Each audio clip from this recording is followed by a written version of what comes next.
Primary day finally arrived in New Mexico this week. Registered Democratic and Republican voters cast ballots in local and national races. And this week's Line Opinion panelists are ready to talk about the results. I'm joined at the table by Eddie Aragon, CEO of the Rock of Talk on 95.9 FM on your dial. Laura Sanchez-Rivey is here. She's an attorney at Cuddy and McCarthy. Lana Atkinson, a professor at UNM's Political Science Department.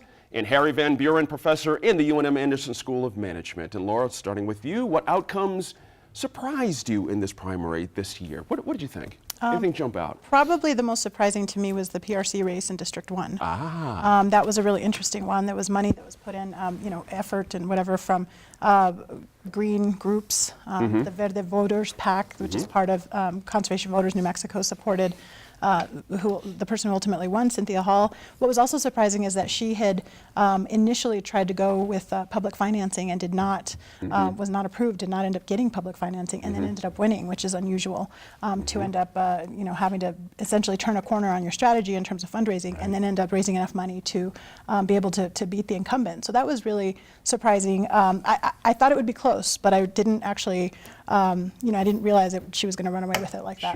Sure, interesting. Lana, we got a lot of questions for you for sure, but from your, but in a general sense, what was your biggest surprise in this primary? Well, one of the things we saw was amazing on the down ballot contest, that there was this overwhelming win by women candidates. Okay. I think there was only like one woman on the down ballot contest who didn't win, certainly in Bernalillo County. So. That was sort of really interesting, and what's the reason behind that? And it seems to me that there's some sort of break, possibly sort of stereotypes. You get to these down ballot contests, you don't know anybody, and so you have to use heuristics. Right. You have to use cues to figure out how you're going to vote. And women won the day, perhaps stereotypes about honesty or trust and those kinds of issues led the way for those women. In these times, why wouldn't that be a voting possibility? Now, is this also part of the work? I know Laura's aware of this too. There's been a lot of work over the last 10 years to develop female candidates here in New Mexico. A lot of the older guard women that have been around New Mexico politics have been involved with this. Is this a result of this in your view? Certainly can't hurt, but I think it's really about heuristics. You get down to those contests, most people don't have really good ideas who they should vote for, because they, those are really low information contests, especially in a primary campaign, and so you've got to use gender, ethnicity, last name, first name, so you got to choose some other way, and people chose the woman. There you go. Eddie, I'm going to start with you to get us going on some national stuff as well. What did you make of the results here for Hillary Clinton, first of all, here in New Mexico? Did that surprise you? Well, more particularly Bernalillo County. Yes. One of the things that Bernie Sanders won Bernalillo County 51-49. I've been talking about it. I don't think that is that surprising. We've been feeling the burn stickers everywhere. Right. I'm very happy about the fact that there was an amazing amount of turnout, even though it was mostly for the Democrats. The Republicans didn't have a whole lot to really run for. Sure. There was pretty much empty ballots everywhere, but the turnout, 30 to 35%, that's pretty good. So there's young people getting involved, and like I was pointing out to Harry before we got started, young people just getting involved. I don't care where they are on the issues right now. It doesn't matter to me. What matters is that they're starting to think about the issues. They have a voice. They want to go to rallies. Bernie Sanders, his meetings are like rock concerts, as you described them, Lana. I mean, I think that's exciting. Politics is awesome. I mean, that's something I can get motivated for. And I think the fact that you saw Bernie Sanders 51-49 here in Bernalillo County, you have the Democratic Party meeting, I think near the end of this month. I'll be covering that. I'm very, very much interested to see that split over there and how they're going to kind of repair that together. Because one of the things that I see is going to happen is that contested convention, it's not going to happen on the Republican side, it's going to happen on the Democratic side. How are you going to bring in all these young people who feel like they don't have a voice, who feel like it's the old, basically Hillary's a neocon. You got Bernie Sanders really is the progressive liberal end of it, and those are the people who are showing up, and they dominated here in Bernalillo County.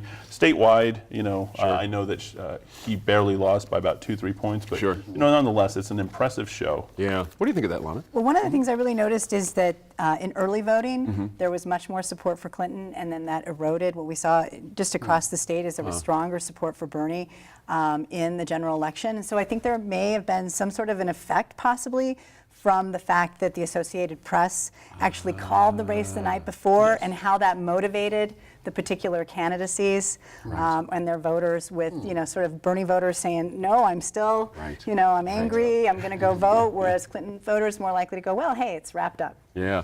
Follow up on that, Harry, if you would, the idea of Bernie voters, supporters, and where they go from here, so to speak. Well, it's interesting. So, as Eddie mentioned, he and I were talking before we started taping, and I have one of those who I live with now. My youngest daughter, Tessa, is 15. She doesn't get to vote. I lived in Chicago, but even so, she doesn't get to vote here. But what's been interesting has been to talk to her about this. So I went to the Bernie rally, and just the sheer amount of excitement, as Eddie picked up on, it was really impressive. But also, I think the very, very strong anti-Hillary feeling was really surprising. And even with my youngest daughter, I've been having those sorts of conversations. And so one of the big challenges for the Democratic Party in the state, but then also nationally, is going to be to repair the breach, and how Bernie brings his voters to Hillary, which he's going to have to do at some point. But the way that he does that, and the way that he pulls young people along to have that seen as legitimate, that to me is going to be a huge, huge challenge. Interesting stuff there. Let's get local here, Laura Sanchez-Reve. The big story of the night was the Stephen Michael Quezada win. He snuck one out for the Bernalillo County Commission 2-seat.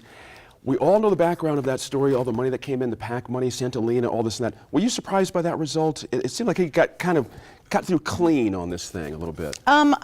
He's got more name ID. I mean, ultimately, he's the person with the name ID, and so in a three-way split, whoever has the name ID is probably favored to win. I know Adrian Pedrosa's campaign did a lot of work. He was definitely affiliated with the anti-Santolina movement, and it's a very activist, population. So I think that was a little bit surprising to them, because I know they put in a lot of work. But it's hard to overcome that name ID. I mean, people love Breaking Bad. It's very hard to kind of overcome. One of the concerns, though, I think that I heard was just the fact that he's been absent so much from the APS board, and how he's going to manage his participation, whereas, they don't even meet as much as the county commission does. And so a lot of the issues that are happening, one person not being at the table could really flip an issue. And he still has a general he has to go through. That's true, too. And the person he's running against, is a former police officer, business owner. So I think that there's, it's going to be a race. I don't think it's all sewn up, but that is still a heavily Democratic district. So that's one that I think is important to watch. The other one that I thought was an interesting one, and not necessarily surprising, was the Raul Torres race. That one was, they called it very early, and I think that was surprising to a lot of people that it was called so early. But ultimately, there was a lot of obviously outside money that had been raised and that spent. was the district attorney's race versus District attorney's race. Ed Perea. Right, and so on that issue, I mean, there's definitely there's a lot that has been made about the Soros amount of money that was placed into that. But if you look at what simple Google search, and I've done some nonprofit work, so I'm familiar with what Soros funds. There's a lot of work that Soros funds on a nonprofit level that has to do with community policing, community, doing a lot of work in terms of crime and violent offenders and all of that. So it's not entirely surprising that group, that Soros would take an interest in this kind of a race. What's surprising is that it was in a primary. So clearly there were some connections that were made there from the Raul camp that were not made by the Perea camp. Right, that's interesting. I hadn't thought about that angle too. The primary is different than the in general for outside money and stuff. A lot of things like Santolina and stuff, staying on this race here, going back to, the county commission race. Do things like the Santolina issue drive voter turnout? Is that something that it's hard to glean, we don't have exit polling on this, but just generally speaking, does that help in that sense? Whenever there's an issue that really helps focus people and provides, some sort of mobilization effect, right? Because people are excited about it or interested in it, then that makes a difference. I mean, that drives people to the polls and gets them thinking about it. Interesting. I'll stay with you on the Torres race. We had the money split that was very interesting. Laura, 90,000 versus almost 400,000. What does that say about a DA's race? It's very interesting. Extremely surprising. I mean, that kind of outside money. I mean, we've seen this going on. I mean, this is sort of a trend nationally, not just in this particular race, but we saw it in the Santa Fe mayoral race. We saw it in the city races in Las Cruces. There's lots of outside money coming in for local races. It's very unusual. I think it's very disconcerting. You know, it's problematic. Who do these candidates belong to? That's right, exactly right. Where does Stephen Michael Quezada go from here? He's got the win. He has to win the general, as Laura said, but meaning, does he have to do something with Democrats now? Is there a breach that needs to be repaired? I don't know that there's anything that needs to be repaired. Okay. I was pretty pleased with the outcome there. You know, I think Albuquerque is not for sale. That county commission is not for sale. To Londa's point about it's disconcerting. Sure. I think it's way more than that. Whether it's the mayor, you know, who can get, you know, money from outside the market to come and influence election, and now we just, you know, passed last week at 8-1, you know, the public financing for the mayoral election. That's exciting. You know, I think that's a good thing. But I think with outside influence, whether, you know, for the Raul Torres, you know, the very poignant thing that you can make is where else has Soros been involved in? Ferguson, Baltimore. These are all things that he's fueling. These are things that he's pushing forth.